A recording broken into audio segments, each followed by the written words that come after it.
কি হলে? কথা এটা সুধিম বুলি ভাবিছিলো, ডিষ্টাৰ্ব কৰিবলৈ বেয়া লাগিল। কি পঢ়ি আছেনো? অসীমত যাৰ হেৰাল সীমা। আইচ ক্লাছ কিতাপ পঢ়িছে আপুনি? এক বহনত 3 বাৰ উৰাইছো। কাহিনীটো জানে? কওকচোন। কিন্তু এটা সময় নাই নহয় ছাৰ, থুলমূলকেহে ক'ব পাৰিম। একো নহয়, থুলমূলকৈ কওকচোন। মানে মোৰ কি হয়, মই নিজে পঢ়াতকে যদি বেলেগে পঢ়াটো মই শুনো, মোৰ বেছিকে মনত ৰয়। এতিয়া মেট্ৰিকৰ সময়ত মই বেছিকে পঢ়িবলৈ টাইম নাপালো ন, বিভিন্ন সভা সমিতিৰ লগত জড়িত থাকো। মই কি কৰিলো, টিউচন মাষ্টৰক দায়িত্বটো দি দিলো। তেখেতে ইংৰাজী মেথছটো পঢ়ি যায় আৰু মই শুনি যাওঁ। আৰু ঈশ্বৰৰ কিবা আশীৰ্বাদ আছিল, সেই বছৰ মোৰ ৰিজাল্টটো ফাটাফাটি। মেথছো পঢ়ি শুনাই? কাহিনীটো কওক। মেথছৰ নহয়, অসীমত যাৰ হেৰাল সীমা।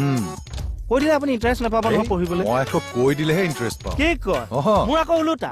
মোক যদি চিনেমাৰ কাহিনীটো কৈ দিলে, মোক টানি টানি আপুনি হললৈ নিব নোৱাৰে। টাৰজানৰ লগত সেইটো হ'ল।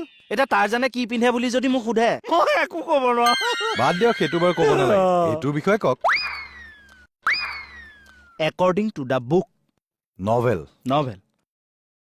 অসীম আৰু সীমা, এই দুইজনক কিতাপখনে নায়ক আৰু নায়িকা হিচাপে প্ৰতিষ্ঠা কৰিছে। অসীম আৰু সীমা দুইজনৰ মাজত এটা গভীৰ প্ৰেম দেখুৱাইছে। ঘটনাৰ ছাৰ কালচক্ৰটো এনেকুৱালে লৈ যায়গে, য'ত সীমা এদিন দুদিনকে গৈ গৈ নোহোৱা হৈ যায়। হয় নেকি? অবিয়াছলি আপুনি পঢ়িলে গম পাব দেই, ভেৰি ইণ্টাৰেষ্টিং। কিন্তু কালক্ৰমত অসীমো সীমাক বিচাৰি বিচাৰি বিচাৰি এদিন সিও নোহোৱা হৈ যায়। সেইটোৱেতো মূলকে কাহিনীটো। ফটুৱা নহয় ছাৰ, কি কৈছে? অসমৰ চবতকে বেছি বিক্ৰী হোৱা কিতাপ। হৰি, আপোনাক কৈছো ফটুৱা বুলি। এয়াত অসীমত যাৰ হেৰাল সীমাৰ কাহিনী। মই পঢ়া অসীমত যাৰ হেৰাল সীমা চামথিং কিবা বেলেগ নেকি? মোক বেটুপাতটো এবাৰ দেখাই দিব। উস্তাদি খালি। এইখন অকল এখনেই কিতাপ আছে, কাঞ্চন বৰুৱাই লিখা, বুজিলে? যাওক, নিজৰ কাম কৰক, যাওক। দিয়ক পঢ়ক। আপোনাৰ টাইম পাছ কৰিবলৈ এইখন আছে, আমাৰ হে। কি কৈছে আপুনি? হে কি ক'লে? হৰি, অসীমত যাৰ হেৰাল সীমাৰ কাহিনী কৈছে শুনা।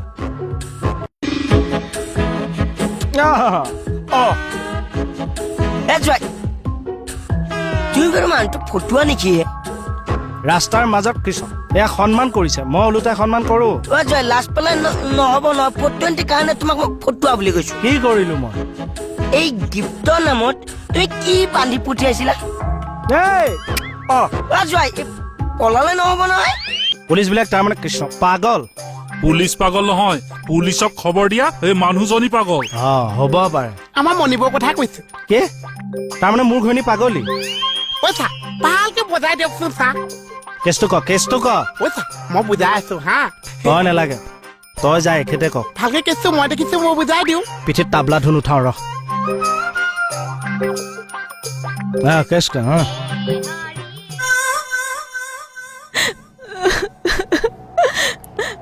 ছাৰ, মানুহজনীয়ে মুখেৰে একোৱেই নকয়, হয়তো গিৰিয়েকৰ ভয়তে নেকি? ছাৰ, ফাইছলা ছাৰ দুবাৰমান দি আহো নেকি? নালাগে, আপুনি মানুহজনৰ ওচৰলৈ যাওক, সি পলায়ো যাব পাৰে। Okay sir. মানুহজনে মদ পানীও খোৱা নাই, মোৰ বোধেৰে। ছাৰ, এই বাহিৰত বহি থকা মানুহটোৱে মণি ঘূৰি দিলে যে কিয়? পলাব বিচাৰিছিল কিয়? ছাৰ, আৰু এটা কেছ আছে নহয়, চিটিং কেছ। অ বাইদেউ, আপুনি কান্দি থাকিব নালাগে, যি আছে খোলা কলিকে চব কৈ দিয়ক। হৰি, মানুহক এনেকে জোৰ দি কথা উলিয়াব নোৱাৰিব। জ্ঞান দিছে বোলকচোন ছাৰ। হৰি, অপৰাধীৰ দৰে থাকিব।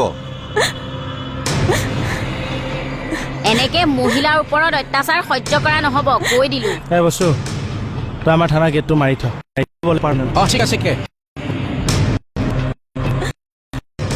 এই নহয় বাইদেউ, আপুনি কথাবিলাক মুকলিকে কৈ দিয়কচোন, অকণো ভয় নকৰিব। ছাৰহঁত আছে নহয়, কি ল'ব লাগে ল'ব নহয়, কৈ দিয়ক। এখেতে নহয়, ই কব।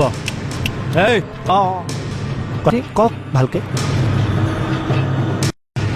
আপুনি আপোনাৰ পত্নীক কি কাৰণে অত্যাচাৰ কৰে? যৌতুকৰ বাবে নহয় জানো?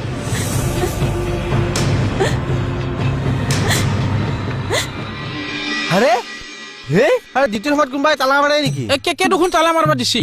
থানাত আপুনি ইমান চাকৰি লৈ সেইটো কথা গম নাপায়? কি? আৰে এইটো আমাৰ নতুন টেকনিকে থানাত যে অপৰাধীবিলাক আহে, সিহঁতক দেখুৱাৰ কাৰণে আমাৰ এইটো টেকনিক। মিছা কে দেখোন মোক চকু টিপ মাৰি কোৱা নাই। কি কৈছে আপুনি গাৰ্লফ্ৰেণ্ড, আপোনাক যে চব কথা খুলি কব। মিছা এইটো টেকনিক দেখোন মই জানা নাছিলোৱে। লাজ নাপায় আপুনি যৌতুকৰ কাৰণে নিজৰ পত্নীক কৃষ্ণ এনেকৈ অত্যাচাৰ কৰিবলৈ?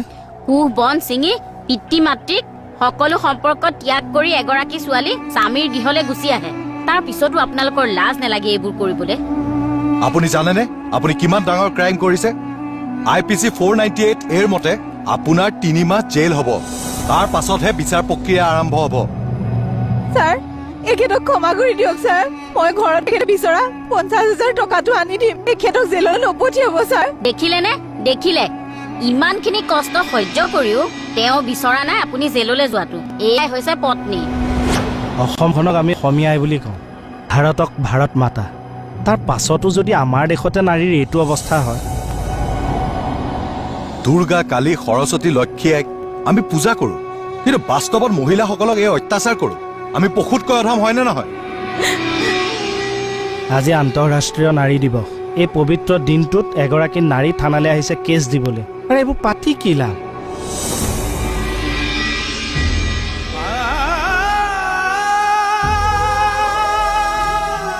সেইগৰাকী মাতৃও আজি চকুলো টুকিব, যিগৰাকী মাতৃয়ে আপোনাক জন্ম দিছিল, যি নাৰীক সন্মান কৰিব নাজানে।